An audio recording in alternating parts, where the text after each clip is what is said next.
जय हिंद दोस्तों। एग्ज़ाम की पॉइंट में एक बार फिर से आप सभी का स्वागत है। दोस्तों, आज से हम यहाँ पे हिंदी की एक नई सीरीज़ शुरू करने जा रहे हैं। यहाँ पे आपको यूके एसएससी या यूके पीएससी का जो भी हिंदी का सिलेबस है उसके अकॉर्डिंग एक एक टॉपिक को डिस्कस कराया जाएगा। या आज के इस वीडियो में हम हिंदी से संबंधित जो ध्वनि है एवं हिंदी वर्णमाला का जो वर्ण क्रम है उसको डिस्कस करेंगे। उससे संबंधित जो भी इंपॉर्टेंट क्वेश्चन है सारे क्वेश्चनों को लिया जाएगा। यहाँ से अगर आप इन टॉपिकों को क्लियर करते हैं तो कोई क्वेश्चन नहीं छूटेगा। तो देखते हैं दोस्तों, आज का जो पहला क्वेश्चन है, शब्द की सबसे छोटी इकाई है। ठीक है, स्वर, व्यंजन, वर्ण या अयोगवा। तो दोस्तों याद रखना, जो शब्द की सबसे छोटी इकाई है वो कौन सी है? वर्ण है। कौन सी है? वर्ण शब्द की सबसे छोटी इकाई है। ठीक है, या शब्द की बोलो या भाषा भी हो। कहीं पे अगर भाषा आता है कि भाषा की सबसे छोटी इकाई है, तो भाषा की सबसे छोटी इकाई भी दोस्तों क्या होगी? वर्ण ही होगी। ठीक है, या कहीं पे आपको वर्ण की जगह पे आपको ध्वनि देखने को मिल सकता है। ठीक है, वर्ण या ध्वनि हो सकता है। अगला क्वेश्चन, भाषा की मूल इकाई है। भाषा की जो मूल इकाई है, स्वर है, व्यंजन है, वर्ण है या अक्षर है। तो दोस्तों याद रखना, भाषा की जो मूल इकाई है, यहाँ पे ऑप्शन में ध्वनि नहीं है। तो जो भाषा की जो मूल इकाई है दोस्तों, यहाँ पे मूल इकाई अगर पूछा जाता है कि भाषा की मूल इकाई क्या है, तो दोस्तों याद रखना, भाषा की जो मूल इकाई है वो क्या है? ध्वनि है। ठीक है, याद रखना यहीं पे कि जो भाषा की पूर्ण सार्थक इकाई अगर पूछता है, ये भाषा की पहले पूछा था उसने, शब्द की सबसे छोटी इकाई क्या है? तो शब्द की सबसे छोटी इकाई मैंने बताया क्या है? शब्द की सबसे छोटी इकाई वर्ण है। भाषा की अगर मूल इकाई पूछे तो भाषा की मूल इकाई क्या है? ध्वनि है। अगर पूछा जाता है आपसे कि भाषा की पूर्ण सार्थक इकाई, ठीक है, भाषा की सार्थक इकाई, पूर्ण सार्थक इकाई क्या है? तो दोस्तों याद रखना, भाषा की पूर्ण सार्थक इकाई वाक्य है। ये 3 क्वेश्चन हो गए। ठीक है, शब्द की सबसे छोटी इकाई क्या हो गई? वर्ण हो गई। ठीक है, भाषा की मूल इकाई क्या हो गई? ध्वनि हो गई। और भाषा की पूर्ण सार्थक इकाई क्या हो गई? वाक्य। भाषा की पूर्ण सार्थक इकाई हो गई। ठीक है, तो यहाँ पे ये 3 क्वेश्चन आपको अलग अलग मिल जाएंगे। अगला क्वेश्चन, वर्णों के समुदाय को क्या कहते हैं? जो वर्णों का समुदाय है, वर्णों का समुदाय क्या कहलाता है? तो दोस्तों याद रखना, जो वर्णों का समुदाय कहलाता है वो क्या कहलाता है? आपका वर्णमाला के नाम से जाना जाता है। वर्णों का समुदाय क्या कहलाता है? वर्णमाला कहते हैं। और वर्ण भाषा की क्या है? सबसे छोटी इकाई है। वर्ण क्या है? अभी मैंने ऊपर आपको बताया था, वर्ण भाषा की क्या है? सबसे छोटी इकाई है। और इसका जो समुदाय होता है वो किस नाम से जाना जाता है? वर्णमाला के नाम से जाना जाता है। ठीक है, जाना जाता है। और सब इसके उच्चारित स्वर को, जो हम स्वरूप को, जो वर्ण के उच्चारण करने का जो सबसे छोटी इकाई है वो क्या, अभी बताया मैंने आपको, क्या कहते हैं? ध्वनि कहा जाता है। ठीक है, अगला क्वेश्चन, हिंदी भाषा की कुल वर्ण लिपियां हैं। जो हिंदी भाषा है, हिंदी भाषा में कुल वर्ण लिपियों की संख्या कितनी है? 44, 33, 11 या 52। तो दोस्तों याद रखना, हिंदी भाषा की जो कुल वर्ण लिपियां हैं वो कितनी हैं? 52 वर्ण लिपियां हैं। ठीक है, हमें पता है कि हिंदी में कितने हैं? टोटल वर्ण कितने हैं? 52 वर्ण हैं। अगर मैं इनको यहाँ पे गिना दूं एक छोटे से उसमें, तो 11 यहाँ पे क्या हो गए? स्वर हो गए। आगे क्वेश्चन आएंगे, यहीं पे याद रख लो, 11 क्या हो गए?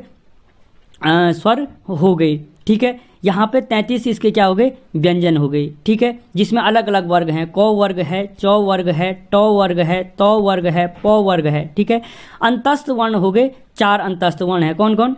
य, र, ल, व। ठीक है, ऊष्म व्यंजक हो गए 4, सौ, श, सौ और ह। ठीक है, संयुक्त व्यंजन कितने हैं? 4, अक्ष, त्र, ज्ञ, स्र। अयोगवा कितने हैं? 2, अंग और अह। और द्विगुण व्यंजक कितने हैं? अड़ और ड, 2। तो टोटल कितने हो गए? ये 52 वर्ण है। तो हिंदी भाषा में जो कुल वर्ण लिपियां हैं वो कुल वर्ण लिपियां कितनी हैं? 52 वर्ण लिपियां हैं। दोस्तों ये स्पीड में बता रखे हैं, इसके रिलेटिव जो भी क्वेश्चन होंगे वो आगे आते जाएंगे। ठीक है, वहां पे क्लियर कर दूंगा।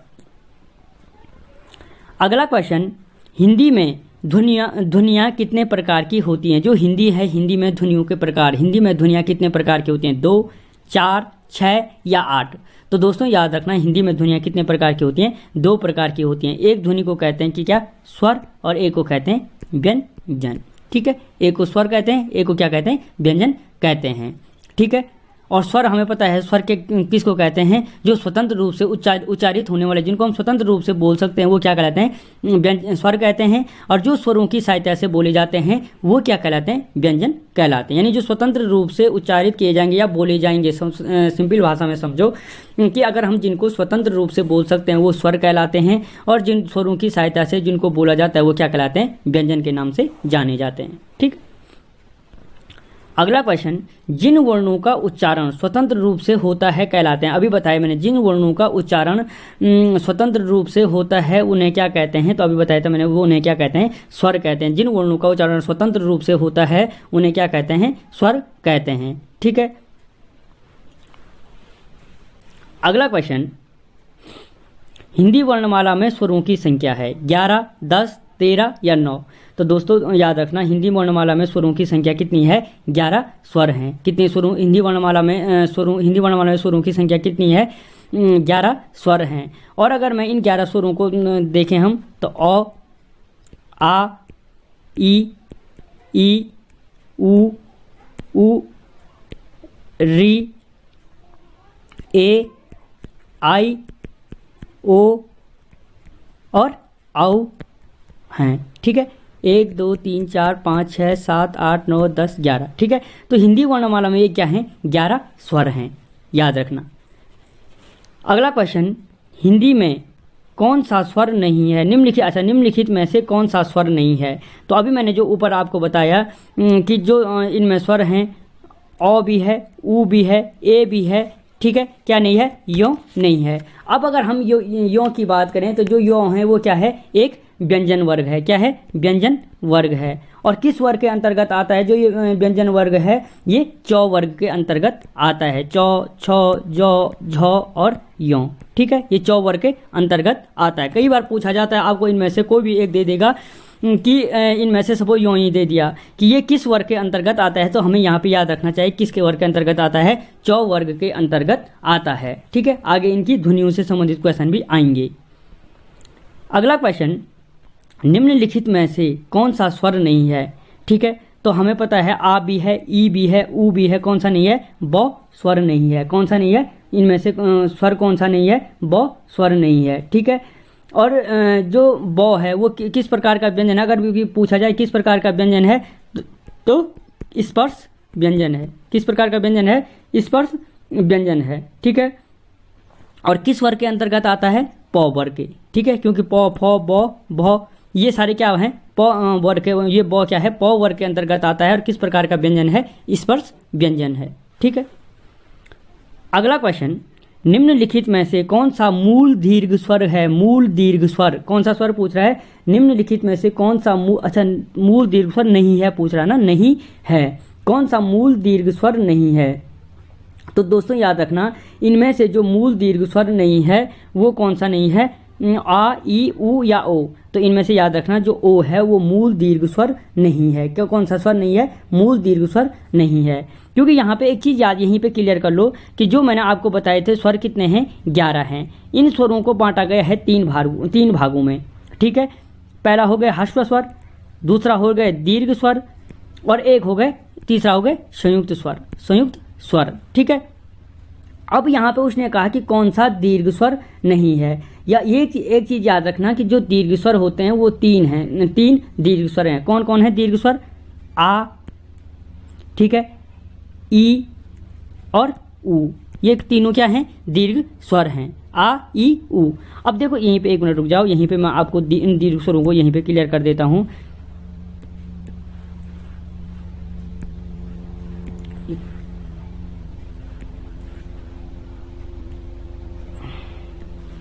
तो मैंने कहा आ, ई और उ। तो जो आ है वो आ बना है किस किस से मिलकर, अ धन अ से, अ धन अ से मिलकर बना है क्या, आ। ठीक है। जो ई है वो मिलकर बना है किससे, ई धन ई से, छोटी। ठीक है। और जो उ है वो किस किस से मिलकर बना है, उ धन उ से मिलकर, सॉरी छोटा उ से मिलकर बना है। ठीक है। तो यानी यहाँ पे क्या हो गया, जो दीर्घ स्वर हैं, दीर्घ स्वर कितने हैं, 2 तीन दीर्घ स्वर हैं। और दीर्घ स्वर किसको कहते हैं? जो दो समान मूल स्वरों के योग से जिन स्वरों का निर्माण होता है दीर्घ स्वर कहलाते हैं। दो समान जो मूल स्वर हैं, तो दो समान मूल स्वरों से मिलकर बन रहा है अ भी स्वर है, अ भी स्वर है, दोनों मिलकर क्या बना रहे हैं? आ भी बना रहे हैं। ई भी स्वर है, ई भी स्वर है, दोनों मिला के क्या बना रहे हैं? बड़ी ई बना रहे हैं। ऊ भी स्वर है, ऊ भी स्वर है, दोनों मिलकर क्या बना रहे हैं? ऊ का निर्माण कर रहे हैं। ठीक है, तो यानी दो मूल स्वरों के योग से निर्मित स्वरों को क्या कहते हैं? दीर्घ स्वर कहते हैं। ठीक है, तो संयुक्त स्वरों की संख्या हो गई कितनी? 3। अगला क्वेश्चन, निम्नलिखित में से दीर्घ स्वर, अच्छा नहीं है पूछा था ना इसमें, निम्नलिखित में से दीर्घ स्वर हैं। तो अभी बताया मैंने आपको, निम्नलिखित में दीर्घ स्वर है, कौन सा दीर्घ स्वर है? ये ई दीर्घ स्वर है। ठीक है, दीर्घ स्वर है, क्योंकि मैंने अभी ऊपर आपको बताया था दीर्घ स्वर कौन कौन से हैं? आ, ई और ऊ। इनमें से अ धन अ बन गए आ, ई धन ई बन गए ई, और ऊ धन ऊ बन गए बड़ा ऊ। ठीक है, अगला क्वेश्चन, हिंदी वर्णमाला में दीर्घ स्वरों की संख्या है 2, 3, 4, 5। ठीक है, तो ये दोस्तों याद रखना, हिंदी वर्णमाला में दीर्घ स्वरों की संख्या कितनी है? 3 दीर्घ स्वरों की संख्या है। दीर्घ स्वरों की संख्या कितनी हो गई? दीर्घ स्वरों की संख्या 3 हो गई। ठीक है, अगला क्वेश्चन, हिंदी वर्णमाला में संयुक्त स्वरों की संख्या है। जो संयुक्त स्वर हैं, संयुक्त स्वरों की संख्या कितनी है? तो दोस्तों याद रखना, हिंदी वर्णमाला में संयुक्त स्वरों की संख्या 2, 3, 4 या 5। तो हिंदी वर्णमाला में संयुक्त स्वरों की संख्या कितनी है? 4 है। अब यहीं पे याद रखना, संयुक्त स्वर किसको कहते हैं? जब दो असमान स्वर आपस में जुड़ते हैं। ठीक है, अगर समान स्वर जुड़ेंगे तो क्या बनेगा? दीर्घ स्वर बनेगा। लेकिन जब दो असमान स्वर जुड़ेंगे, असमान स्वर आपस में जुड़ेंगे तो संयुक्त स्वर कहलाएंगे। ठीक है, याद रखना, समान स्वर जुड़ेंगे तो दीर्घ स्वर, जैसे अ और अ जुड़ के क्या बना रहा था? आ बना रहा था। लेकिन जब असमान स्वर जुड़ेंगे तो क्या बनाएंगे? क्या बनाएगा? संयुक्त स्वर बनाएगा। और जो ये 4 संयुक्त स्वर हैं, अभी यहीं पे समझा देता हूं। जो ये संयुक्त स्वर हैं, ए, आई, ओ और आउ हैं। ठीक है, ये 4 क्या हैं? संयुक्त स्वर हैं। अब यहाँ पे ए को देखो, अगर हम ए को देखें तो ए मिलके बना है क्या? अ धन ई से। ठीक है, अ धन ई से मिलके बना है ए। अगर हम आई की बात करें तो अ धन ए से मिलकर आई बना है। ओ की बात करें तो ओ अ धन जो ओ बना है अ धन ऊ से मिलकर बना है। और औ की बात करें तो अ धन ओ से मिलकर औ बना है। तो यहीं पे देखें, सारे असमान, एक अ है, एक ई है, और एक अ है, एक ए है, और एक अ है, एक ऊ है, एक अ है, एक ओ है। तो यानी असमान स्वर दो असमान स्वरों से मिलकर बना है। तो याद रखना, जब दो असमान स्वरों के योग से जिस स्वर का निर्माण होगा वो स्वर कहलाएगा संयुक्त स्वर कहलाएगा। क्या कहलाएगा? संयुक्त स्वर कहलाएगा। और जैसे किस में बन रहा था? आ में क्या बन रहा था? अ धन अ। तो अ धन अ अगर मिलकर बन रहा था आ, यानी समान स्वर बन रहे थे। तो जब कभी दो समान स्वर आपस में मिलेंगे तो क्या बनाएंगे? दीर्घ स्वर का निर्माण करेंगे। उम्मीद करता हूं यहां पे आप दीर्घ स्वर और संयुक्त स्वरों को आपस में अंतर करना सीख गए होंगे। ठीक है, अगला क्वेश्चन, निम्नलिखित में से कौन सा संयुक्त स्वर है? कौन सा संयुक्त स्वर है? अब इसको ऊपर बता चुका हूं कौन से संयुक्त स्वर हैं। तो ए और री, ए और ओ, अ ए ओ, आ ए ओ या ए आई ओ औ। तो अभी ऊपर बताया दोस्तों कि जो संयुक्त स्वर हैं दो असमान स्वरों से मिलकर बनते हैं। और संयुक्त स्वर कौन सा है? संयुक्त स्वर ए आई ओ औ है। ए आई ओ औ क्या है? संयुक्त स्वर हैं। ठीक है, ए आई ओ औ क्या है? संयुक्त स्वर हैं। ठीक है दोस्तों, अगर क्वेश्चन बढ़िया लग रहे हैं, अगर लगातार पूरे टॉपिक कराने हैं तो वीडियो को लाइक कीजिए, चैनल को सब्सक्राइब कीजिए और दोस्तों के साथ शेयर जरूर कीजिए। अगला क्वेश्चन, मात्रा के आधार पर स्वर कितने प्रकार के होते हैं? जो मात्रा के आधार पर हैं, मात्रा के आधार पर स्वर कितने प्रकार के होते हैं? तो दोस्तों याद रखना, मात्रा के आधार पर 2, 3, 4, 5। तो मात्रा के आधार पर स्वर कितने प्रकार के होते हैं? 3 प्रकार के होते हैं। एक होते हैं ह्रस्व स्वर, एक होते हैं दीर्घ स्वर, और एक होते हैं प्लुत स्वर। क्या होते हैं? प्लुत स्वर होते हैं। ठीक है, मात्रा के आधार पर स्वर हो गए कितने? ह्रस्व, दीर्घ और प्लुत स्वर होते हैं। ठीक है, तो जो ह्रस्व स्वर होते हैं, ह्रस्व स्वर वो स्वर कहलाते हैं जिन स्वरों के उच्चारण में एक मात्रा का समय लगता है। ठीक है, एक मात्रा का समय लगता है, उन्हें ह्रस्व स्वर कहते हैं। ठीक है, जिन स्वरों या हम बोल सकते हैं कि जिन स्वरों की उत्पत्ति दूसरे स्वरों से न होकर स्वतंत्र रूप से होती है। ठीक है, जिन स्वरों की उत्पत्ति क्या होती है, दूसरे स्वरों से न होकर स्वतंत्र रूप से हो सकती है। इसके ऊपर मैंने आपको जब संयुक्त स्वर बताया था तो वहां पे देखा ए आई ओ औ की उत्पत्ति 2 स्वरों से हो रही है। ठीक है, या आ ई ऊ की उत्पत्ति क्या हो रही, 2 से हो रही, समान स्वरों से हो रही लेकिन 2 से हो रही थी। तो जिन स्वरों की उत्पत्ति स्वतंत्र रूप से होती है, यानी जिसमें 2 स्वर आपस में नहीं जुड़े होते हैं, वो स्वर क्या कहलाते हैं, ह्रस्व स्वर कहलाते हैं। और अगर हम ह्रस्व स्वर की बात करें तो 4 ह्रस्व स्वर होते हैं। कौन कौन, अ ई उ और री। ठीक है, अ ई उ और री 4 ह्रस्व स्वर होते हैं। ठीक है, अगर यहीं पे मैं दीर्घ स्वर की बात करूं तो जिन स्वरों के उच्चारण में 2 मात्रा का समय लगता है, या जो 2 से मिलकर बने होते हैं, 2 से मिलकर बने होते हैं, वो क्या होते हैं, दीर्घ स्वर कहलाते हैं। क्या कहलाते हैं, दीर्घ स्वर, या द्विमात्रिक स्वर भी इन्हीं को कहते हैं। द्विमात्रिक यानी जो 2 मात्राओं से मिलकर बने रहते हैं, दीर्घ स्वर कहलाते हैं। ठीक है, और जो दीर्घ स्वर होते हैं वो कितने होते हैं, 7 होते हैं। ठीक है, यानी अ ई उ री के अलावा जो भी स्वर होते हैं वो क्या होते हैं, दीर्घ स्वर या द्विमात्रिक स्वर के अंतर्गत आते हैं। चाहे वो आ हो, चाहे ई हो, चाहे ऊ हो, चाहे ए हो, आई हो, ओ हो, औ हो। यानी अगर जो मैंने ऊपर आपको बताया था कि संयुक्त और दीर्घ स्वर मिलकर जो होते हैं, उन दोनों को मिलाकर के क्या बनते हैं, दीर्घ स्वर होते हैं मात्रा के आधार पर, या द्विमात्रिक स्वर भी कहते हैं। और जो प्लुत स्वर होता है संस्कृत भाषा में इनका प्रयोग किया जाता है, हिंदी में प्लुत स्वरों का प्रयोग नहीं किया जाता है। ठीक है, अगला क्वेश्चन, जीवा के आधार पर स्वर कितने प्रकार के होते हैं। जो जीवा के आधार पर है कि जीवा के आधार पर जो स्वर होते हैं, स्वर कितने प्रकार के होते हैं, तो दोस्तों याद रखना जीवा के आधार पर स्वर कितने प्रकार के होते हैं, 3 प्रकार के होते हैं। एक होता है अग्र स्वर, एक होता है मध्य स्वर और एक होता है पश्च स्वर। ठीक है, अग्र, मध्य और पश्च स्वर 3 प्रकार के होते हैं। ठीक है, अब देखो अग्र स्वर वे स्वर कहलाते हैं, यहीं पे देख लो, जो अग्र स्वर होंगे जिन स्वरों के उच्चारण में जीवा का अग्रभाग से, यानी जिन स्वरों के उच्चारण में जीव का आगे का भाग प्रयोग किया जाता है, आगे का भाग प्रयोग किया जाता है, वे स्वर कहलाते हैं अग्र स्वर। ठीक है, यानी जिन स्वरों के उच्चारण में क्या है, हमारे जीव का आगे का भाग प्रयोग होता है। जैसे ई, बोलना ई, ए, आई।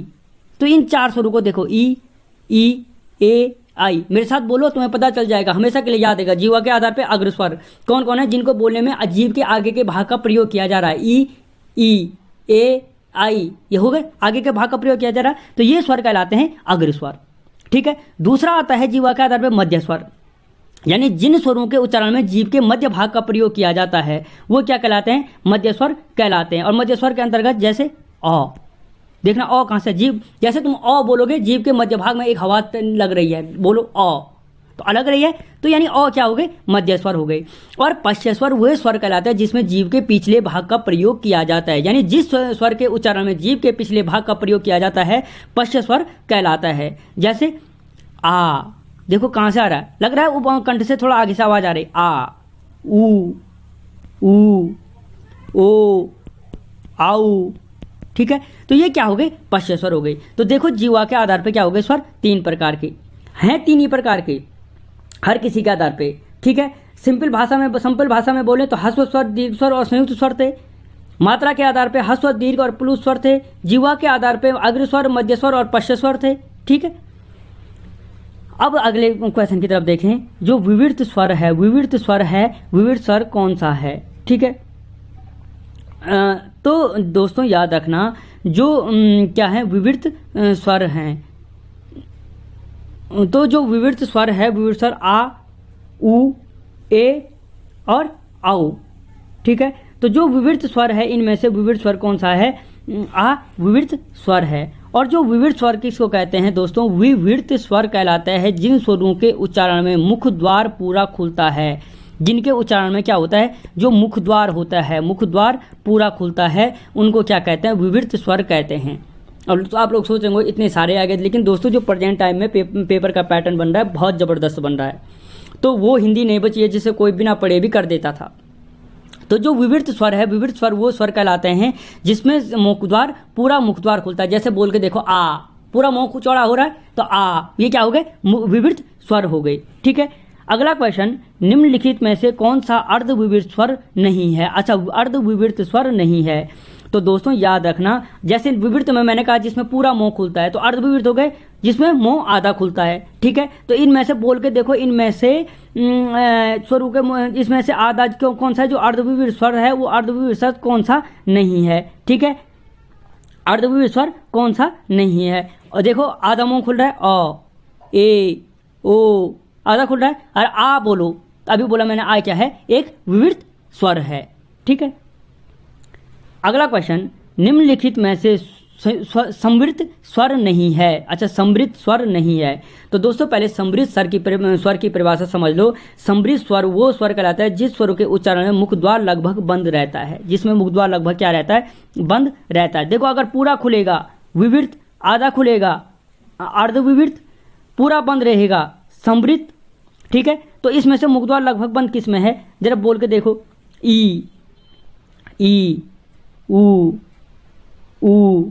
ठीक है, तो ये सारे क्या हैं, संवृत स्वर हैं। इसमें ए क्या है, अभी मैंने ऊपर बताया था, ए मुंह खुल रहा है। ठीक है, तो यानी आधा मुंह खुल रहा है ए, तो ये ए क्या है, संवृत स्वर नहीं है। जबकि ये तीनों के तीनों ई ऊ और इसमें एक और दो ऊ, ये क्या है, संवृत स्वर हैं।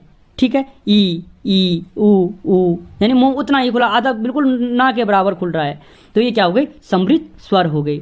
अगला क्वेश्चन, निम्नलिखित में से अर्ध संवृत स्वर है। अर्ध संवृत स्वर वही है कि अर्ध संवृत स्वर जिसमें मुंह क्या होगा, जिन स्वरों को मुख द्वार आधा बंद रहता है, मुख लगभग आधा बंद रहता है, वो क्या कहलाएंगे, अर्ध संवृत स्वर कहलाएंगे। तो स्वर है इनमें से जो याद रखना, जो अर्ध संवृत स्वर है वो कौन सा है, ए अर्ध संवृत स्वर है। ए आधा मुंह थोड़ा सा खुल रहा है, ए। ठीक है, तो ये क्या है, ए के साथ ओ, ये क्या है, अर्ध संवृत, दोनों के दोनों अर्ध संवृत स्वर हैं। जबकि अगर मैंने अभी बताया आपको ई क्या है, संवृत स्वर है, ई कोई हलचल नहीं हो रही मुंह में, या ई।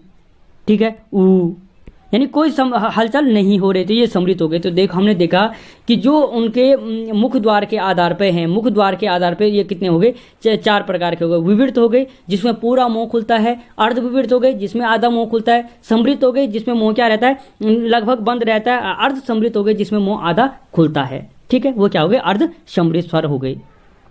अगला क्वेश्चन, निम्न में से कंठवर्ण है। निम्न में से कंठवर्ण कौन सा है। तो दोस्तों याद रखना, जो उ औ ई या ई, तो याद रखना इनमें से जो कंठवर्ण है, कंठवर्ण कौन सा है, अ कंठवर्ण है। ठीक है, अ कंठवर्ण है। अब मैं अगर इसको यहीं पे डिफाइन करूं तो हम देखेंगे, जो अ मैंने बोल दिया ये क्या है, कंठ वर्ण है। ठीक है, कंठ से इसकी ध्वनि निकलती है, या कंठवर्ण है। अगर मैं ऊ की बात करूं, ठीक है, अगर मैं किसकी बात करूं, ऊ की बात करूं, तो ऊ किससे निकल रहा है, ऊ बोलो ओष्ठ, यानी हमारे जो लिप्स हैं, हमारे ऊँट जो हैं, वो उन पे क्रिया हो रही है, तो ऊ क्या हो गए, ओष्ठ वर्ण हो गए। ठीक है, ई कैसे लग रहे, जो हमारे तालु है ऊपर तालु पे एक हवा टाइप की लग रही है, ई, तो ई और ई क्या हो गए, तालव्य वर्ण हो गए। क्या हो गए, तालव्य वर्ण हो गए। कौन कौन, ई और ई तालव्य वर्ण हो गए। ठीक है, ऊ हो गए, बोल के देखो, प्रैक्टिस, ऊ ओष्ठ,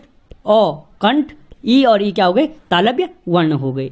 ठीक है, अगला क्वेश्चन, निम्नलिखित में से कौन सा वर्ण ओष्ठ्य नहीं है। अच्छा, कौन सा वर्ण ओष्ठ्य नहीं है, म, ब, उ या आ। ठीक है, तो दोस्तों इनमें से कौन सा वर्ण ओष्ठ्य नहीं है, आ ओष्ठ्य नहीं है। ओठ यानी ओष्ठ मतलब जो ओठ से सहायता से बोला जाता है। म देखो बोलो, म ओष्ठ है, ब ओठों का प्रयोग हो रहा है, ऊ ओठों का प्रयोग हो रहा है, आ देखो जैसे आ बोलेंगे, आ क्या नहीं है, ओष्ठ वर्ण नहीं है। आ क्या नहीं है, ओष्ठ वर्ण नहीं है। ठीक है, आ क्या है, कंठ ध्वनि है। आ क्या है, एक कंठवर्ण है, यानी कंठ से इसका उच्चारण किया जाता है।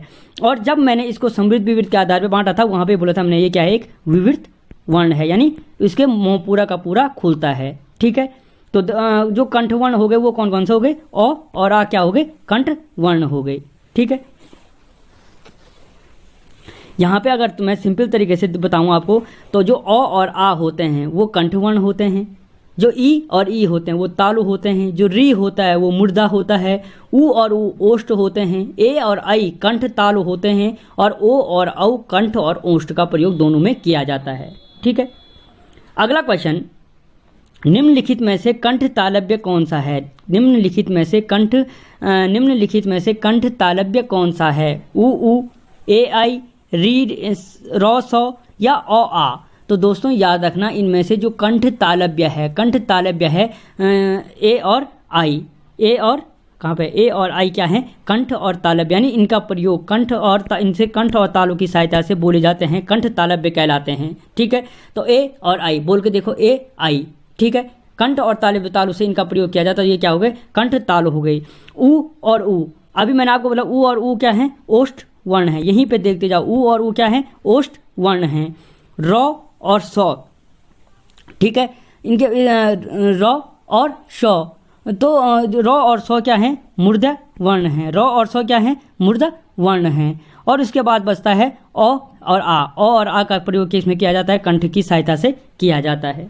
ठीक है, अगला क्वेश्चन, किस वर्ण का उच्चारण स्थान कंठ तालु है, किस वर्ण का उच्चारण स्थान कंठ और तालु है, ओ, ए, ह या छ। ठीक है, तो किस वर्ण का है, किस वर्ण का उच्चारण स्थान कंठ और तालु है, तो दोस्तों वो है किसका, आई का उच्चारण स्थान क्या है, कंठ और तालु है। ठीक है, कंठ और ए बोल आई भी, अगर यहाँ पे ए भी होता तब भी क्या होता है, उच्चारण स्थान कंठ और तालु ही होता है। मैं पहले बता चुका हूँ, ए और आई का उच्चारण स्थान कहाँ होता है, कंठ और तालु होता है। ठीक है,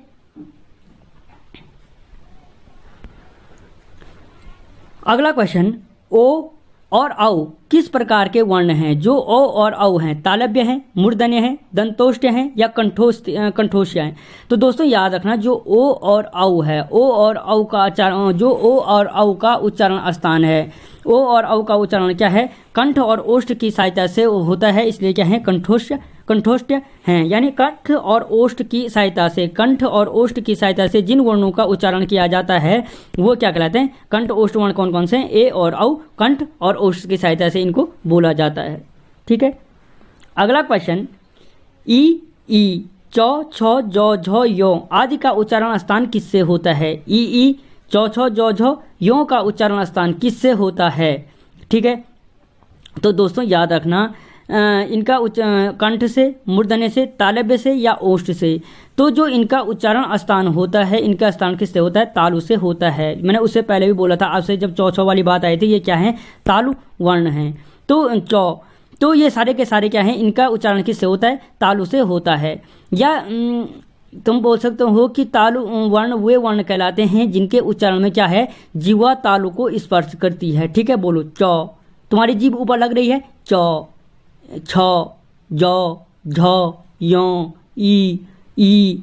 तो यानी जिसमें जो हमारी जीभ होगी तालु को स्पर्श करेगी वो वर्ण कहलाएगा क्या, तालव्य वर्ग कहलाएगा। क्या वर्ग कहलाएगा, तालव्य वर्ग कहलाएगा। ठीक है, अगला क्वेश्चन, वर्णमाला का कौन सा अक्षर पुल्लिंग नहीं है, कौन सा अक्षर पुल्लिंग नहीं है, जौ, आ, ई, चौ, टौ या ओ और पौ। तो कौन सा नहीं है दोस्तों, ई और ई क्या है, पुल्लिंग वर्ग नहीं है। क्योंकि जो ई और ई है अक्षर हमेशा पुल्लिंग नहीं होता, इसमें क्या होता है, स्त्रीलिंग होता है। क्यों होता है, क्योंकि ये क्या करता है, स्त्रीलिंग शब्दों का निर्माण करता है, जैसे स्त्री, नदी, बालिका।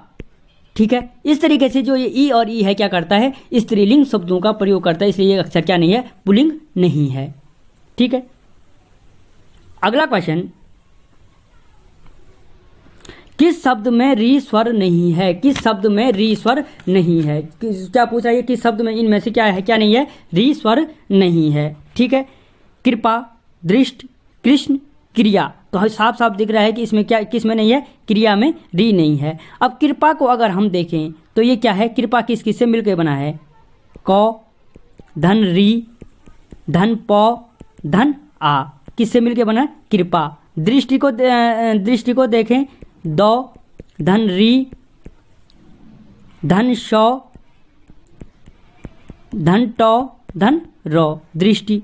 अगर हम कृष्ण को देखें, कृष्ण किससे मिलकर बना है, क, री, शौ, धन अणो और अ, किससे मिलकर बना है, कृष्ण बना है। तो इस तरीके से क्या है, इनका निर्माण होता है। अगला क्वेश्चन, निम्नलिखित में से कौन से शब्द में अनुनासिकता है, कौन से शब्द में क्या है, अनुनासिकता है, संभावित, संभव, संभावना या संभालना।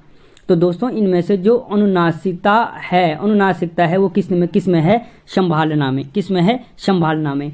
और क्यों है, क्योंकि जो अनुनासिक स्वरों की विशेषता अनुनासिक स्वरों की विशेषता क्या है कि इनके उच्चारण में वायु नाक से कम और मुख से अधिक निकलती है।